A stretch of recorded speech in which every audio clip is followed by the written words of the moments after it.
Oh man, I forgot to bring it. I forgot my prop. I can't believe I forgot my prop. Oh man. I don't have time to go back and get my prop now because I've already hit start and like everybody's watching.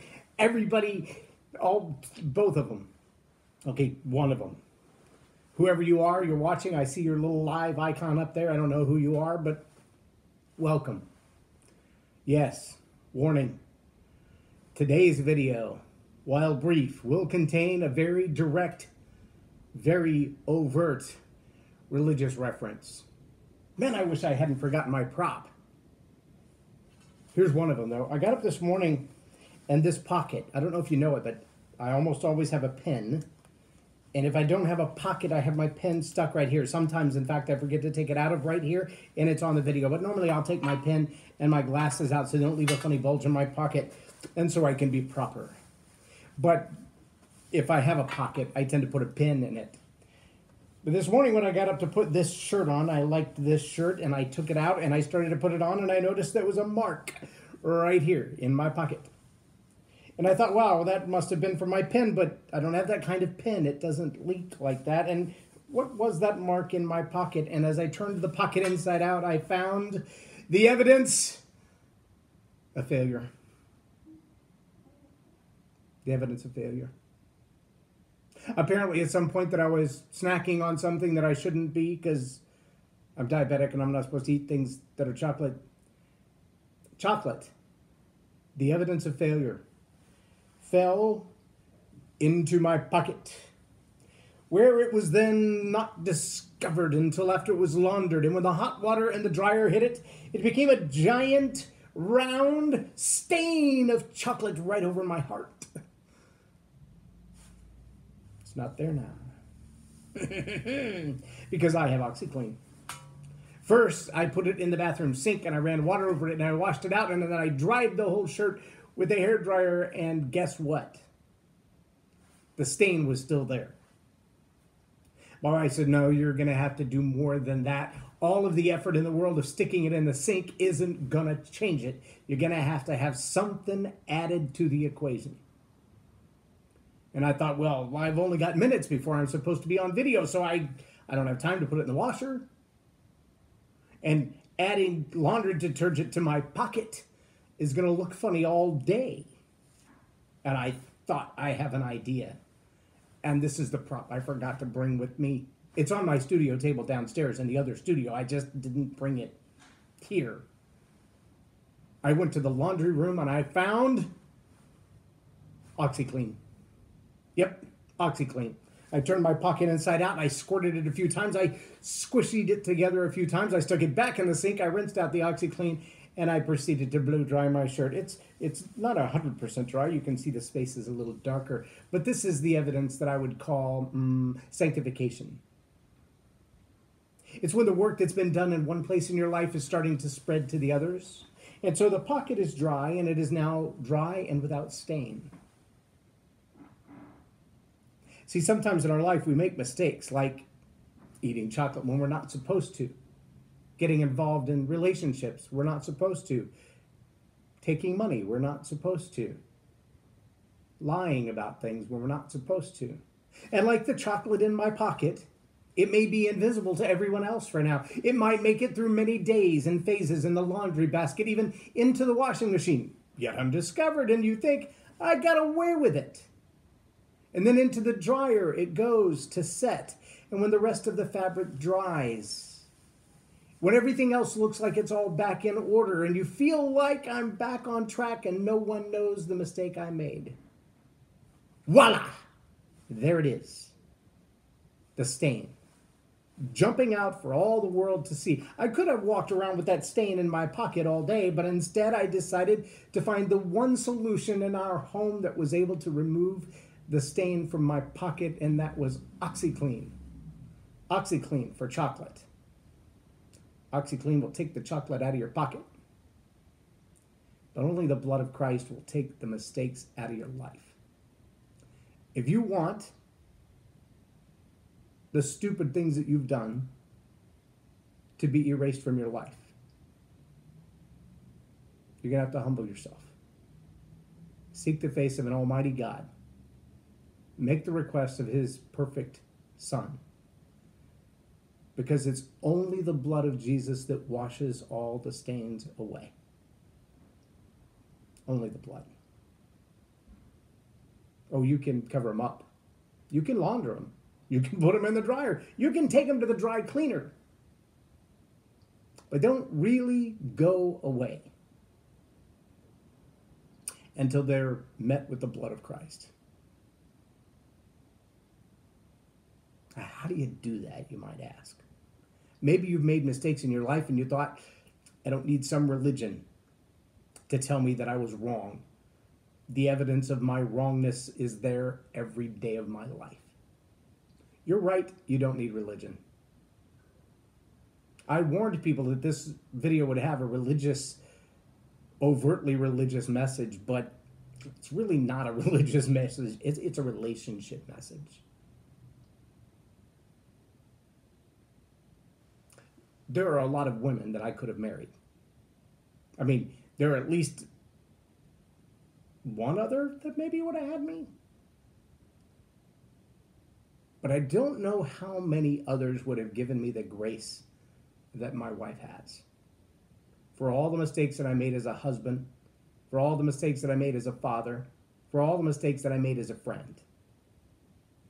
But her ability to forget, to forgive, and to forget all of my stupidity. The first 10 years of our marriage that I was still addicted to pornography, and all of that brought in our house and our relationship. See, it wasn't a religious statement that caused her to say, it's okay. It was a relationship. And so it is that you, with things in your life that are imperfect, I mean, I'm only assuming that you're human, and I'm only assuming that as a human you've made a mistake or two that you're willing to acknowledge was a mistake. And that if you've made those mistakes and you can't undo the circumstances and you can't change the ramifications that those mistakes have brought in your life and the pain they may have brought in others, that you'd like to be rid of them, to package them up and send them away somewhere. I'm going to tell you the truth. You can lie about them. You can hide them. You can launder them. You could even find everyone else who has a stain on that spot in their pocket and go hang out with them, and then the stain in your pocket would be normal, and no one would know. You'd be just like everyone else with a stained pocket. Or you can take it to Christ and say, I'm sorry. I was wrong. Will you forgive me and let the blood cover me and transform me into something else? Yes, I was an addict. I was an addict to pornography and to sexuality, and it made a mess of my life and the me that I was. I gave my life to Christ 40 years ago. Can you imagine? And even though I'd gone to the altar and made that confession and asked Jesus into my life, it was another 20 years before I really started to allow that initiated relationship to do its work in me and start changing me. And even from then, it was another almost 15 years before I let go of the chocolate in my pocket and gave it to Christ and said, I can't do this. I can't handle the embarrassment that it brings to my family for me to walk around with this chocolate in my pocket. I can't do it. I need you to take this. You promised you would. Now I'm letting it go.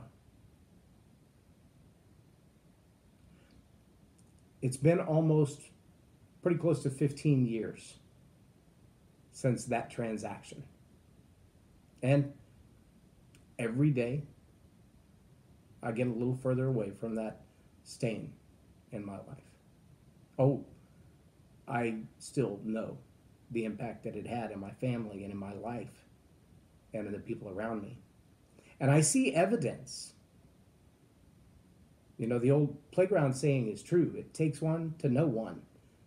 And I was one. And I see a sex addict. And I know him when I see him.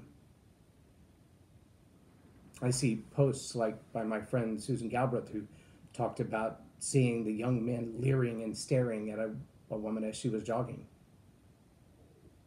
It's one thing to notice she's there so as not to hit her with a car while you're driving in traffic.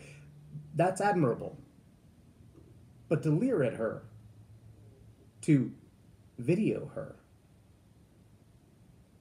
that's to objectify her, to objectivize her, to make her an object. You might as well see a pork chop running down the road. You're just staring at something that to you is appealing. It's not a person. That's a problem. That's chocolate in your pocket.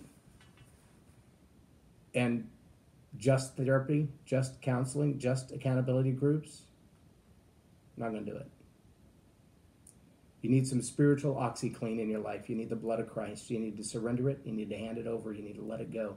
You need to walk away from it. Now, whether it's that particular chocolate in your pocket, or maybe it's milk chocolate or something else, a peppermint. So many things you could have in your pocket. If you'd like to talk to somebody about it, and you don't go to church on a regular basis, but you have some questions about the spiritual OXYCLEAN, about renewing your mind and restoring your heart and finding forgiveness and finding a way to say I'm sorry to all the people that you've hurt and the ability to move on. Malcolm Gladwell says if you got 10,000 hours at whatever it is, you're a subject matter expert. Let me just tell you something. I am an expert at I'm sorry. I got more than 10,000 hours behind chocolate in my pocket, and I'm sorry. And I'm well versed in the use of OXYCLEAN and spiritual OXYCLEAN, the blood of Christ. Send me a private message. Maybe we'll FaceTime. If you're in the Dallas-Fort Worth area, you can buy me a cup of coffee and we'll sit down and I'll listen. But don't go another day with the stain in your pocket obvious to the rest of the world while you ignore it and pretend it doesn't happen, because every day it's having an impact. See, the two men that were videoing, one was in his 20s and one was in his 40s, and I can only imagine that one was influencing the other. What you're doing, the decisions you're making, the stains in your pocket, they're not just about you. They're impacting people around you. So get some OXYCLEAN if you have chocolate in your pocket like I had. And if you have chocolate stains in your life of something else, then let's talk. You might need something stronger than OXYCLEAN. I'm J Loren Norris, and you've been watching Tell It Like It Is TV. Have a blessed day.